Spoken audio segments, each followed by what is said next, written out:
What's good, everybody? Welcome back to the Cloud Slayer channel. Hope you guys are doing well. It is Monday. I don't know what day it is in December, but I'll have it posted up on the title anyways. But finally we got some winter, man. Finally got some winter. Got some snow out there. Not too much, but for Minnesota, it's kind of late. It's really late, not to have snow until December. I mean, we got some in November, but how much was that? Like a centimeter, you know what I mean? So, at least something's back to normal and stuff like that. It had the worries of that climate change stuff, but it's like, man, I don't know. Sometimes winters is just cranky like that sometimes, or they're slow to come. And had it a few times in my life, but years prior here, it seemed like almost a decade. Winter's been coming early, and it's been lasting longer. Because I remember when I was a kid, it wouldn't show up till after Thanksgiving and stuff for the most part, and it would be gone by the time it was my birthday in March.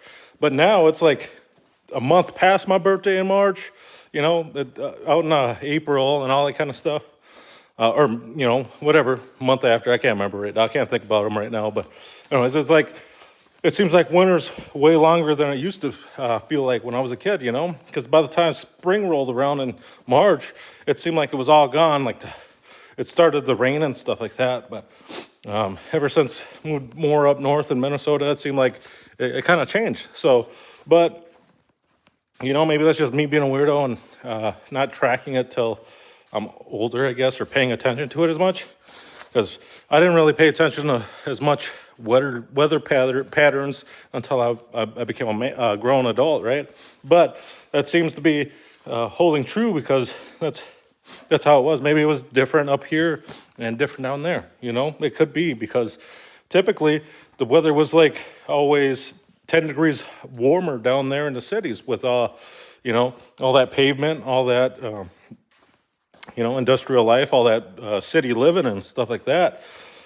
And especially in the summer, it sucked way worse because you're outside trying to play basketball, football, or whatever, soccer, or whatever you play. And it's hotter than hell. It's 109 degrees out, because I remember having a lot of 100 plus degrees out when I was a kid growing up, at least a few, And nowadays, like this past summer, didn't get a 100-degree one. Year before, I think we hit 100 degrees once, and we were in a drought. That's the crazy part, right? It seems like we don't hit the 100-degree mark as often, but we're still in drought, and that sucks. But, it happens. Seems more common the last probably 6 years now. So maybe like I said, my family never really kept up with that stuff. Maybe they just didn't give a crap or didn't know.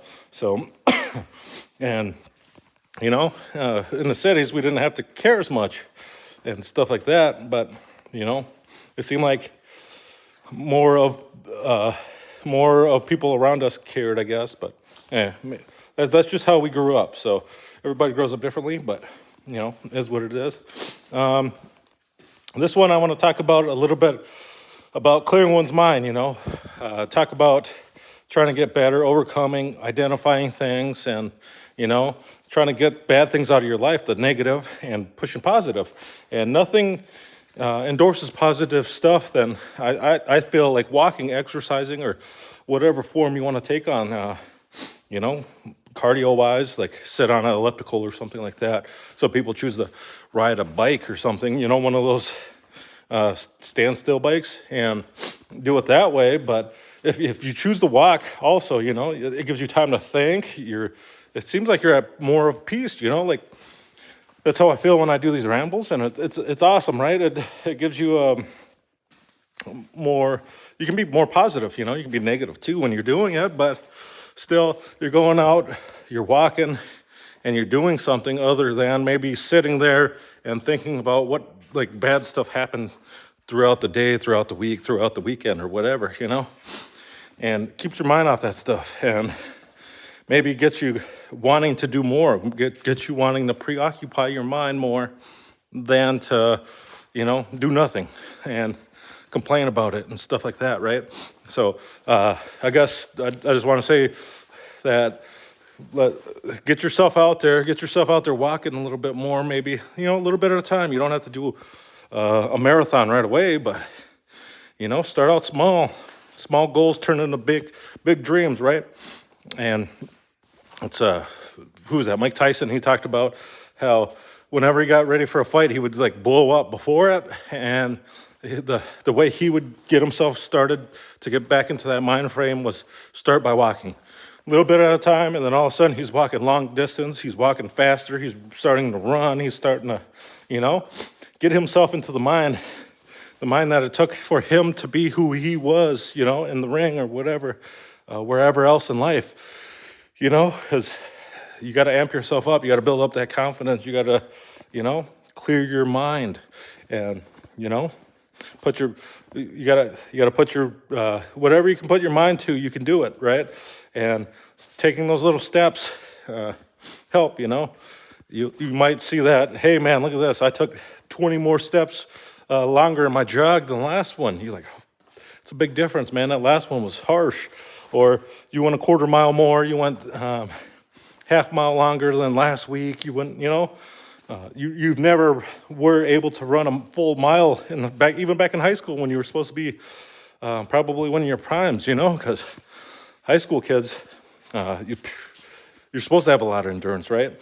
I know I couldn't run a full mile because I would just sprint the whole time, and I did not know how to pace myself until I became an adult, which I was very proud of. I was like, oh, holy crap, I can do the whole mile without stopping, and big accomplishment. And I'm 270 now, and I can still jog a mile without stopping, so pretty proud of that too.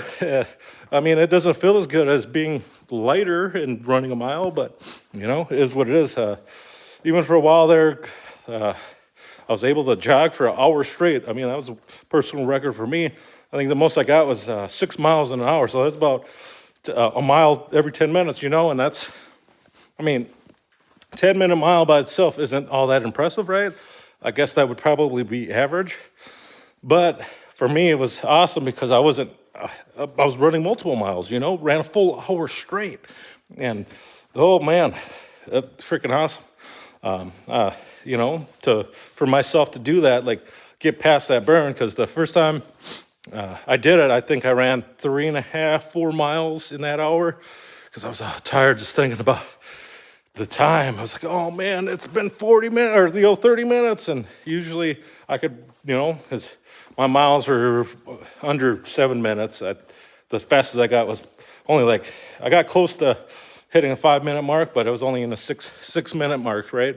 And my goal was to get there, and I was down to 192 though. So I was running a lot more and stuff like that, but I started running again, but a little bit bigger, and got there, 10-minute mile, and, for an hour straight. That's something special for me. And before that, I only could run 2.5 miles. So to me, that's awesome, dude. So if you're able to do way more, hats off to you. If you're not, it takes time to build up. Don't get down on yourself. You gotta push yourself to do it. Like, you don't think about those times. You gotta think about you gotta think about just going forward, putting that foot in front of the other foot and progressing forward, right? And nothing else really matters except for that. And that what goes with that is feeling so accomplished that it's freaking awesome. So that's one of the big things I want to talk about mostly with this ramble today was going out and walking, going out and running, challenging yourself instead of, for positivity, my bad, I misspoke.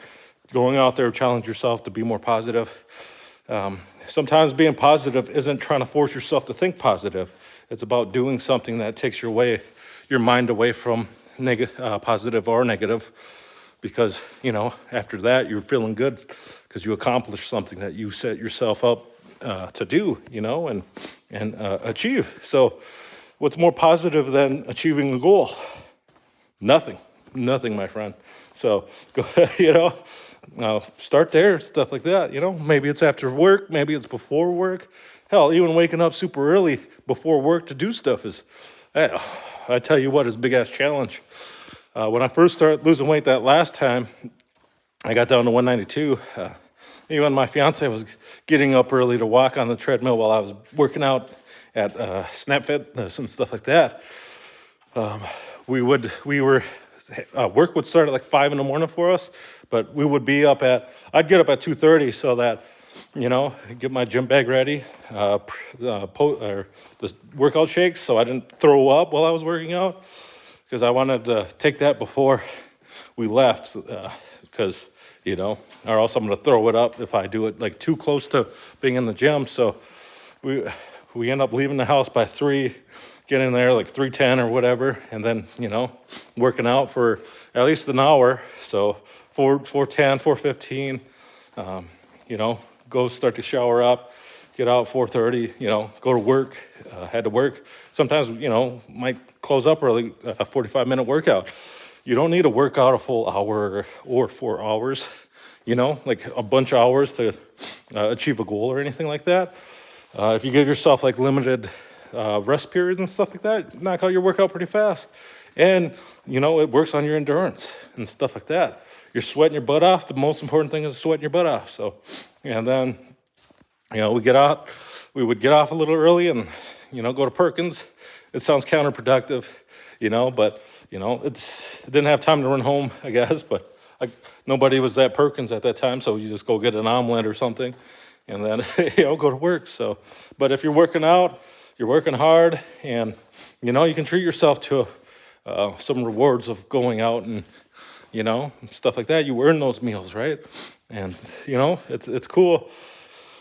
Got to try to get back to that, do the best I can. But, schedule changed since then. Had a son, and, not which isn't an excuse, because now I'm getting back to working out still.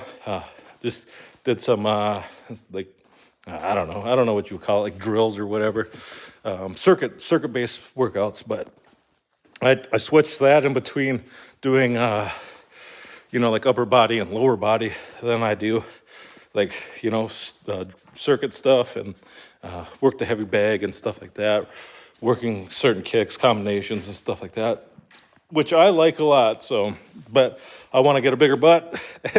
Sounds weird, but, not really necessarily a bigger butt. It's just more tone, you know what I mean? It'll help get some of that fat out of the med section and stuff like that.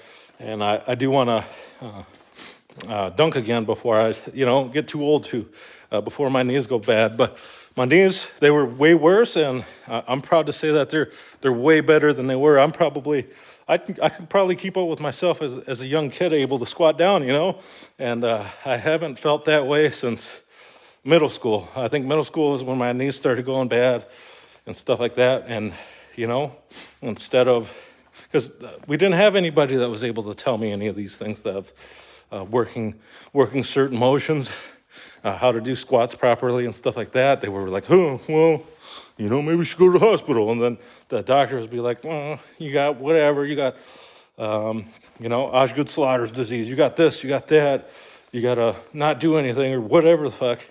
And then as time goes on, that stuff isn't always correct, and that it takes hard work, and it takes sometimes dedication towards doing something that you don't want to do, or you think you can't do, but in an assisted way. And that's able to progress you forward and get you back to where you want to be at, or where you were, or whatever the case may be. And, it's awesome. I'm proud of it, dude. I can do fucking squats freely now. So I could do it with weights. I don't do it with weights anymore. I just do body weight squats, because to me, it's not worth it.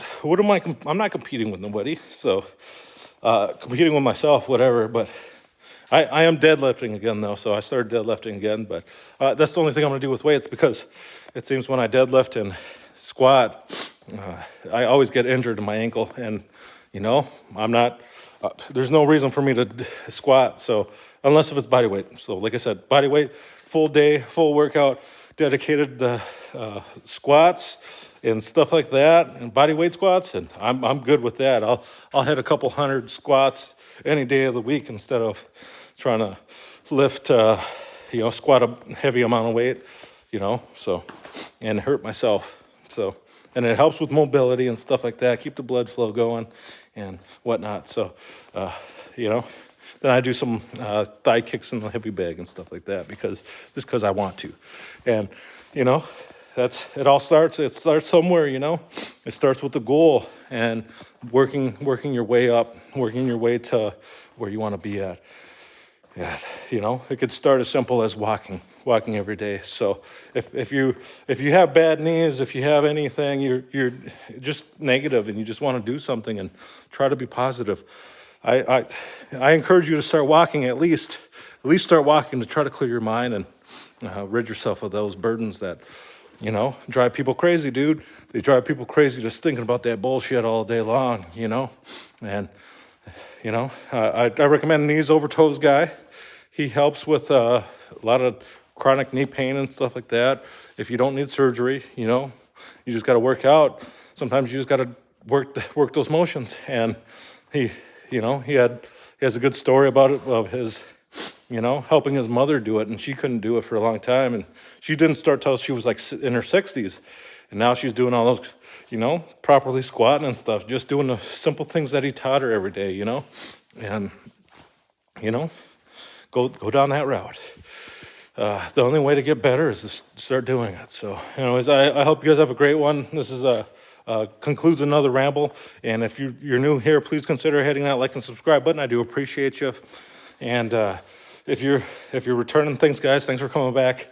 Hope you guys stay positive. Peace out. Love you guys.